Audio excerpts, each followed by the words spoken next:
Modern Exterior, and today we are taking a look at a couple different leaks here at this Walgreens in Franklin, Wisconsin.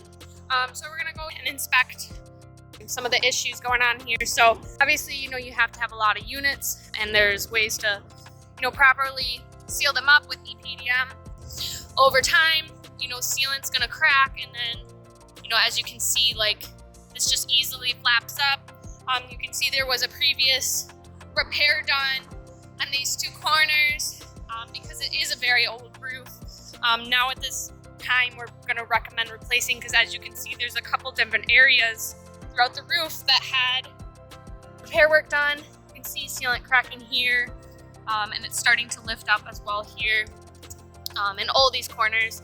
And really, these are where you're gonna see the main issues to begin with. We also have a garden in this corner, in that corner, and just over time, unfortunately, this is what happens. But the penetrations is usually where you're gonna see the leaks going on and everything. Like I said, the sealant's just cracking, things are starting to lift. At this point, with the repairs that they put into it, it'll just be best to kind of replace with PVC or EPDM. We're gonna recommend PVC because it is a little bit more environmentally friendly. It can lower your heating costs. Overall, we're just gonna need to replace this roof here in Franklin, Wisconsin, with the best option, most affordable, most environmentally friendly would be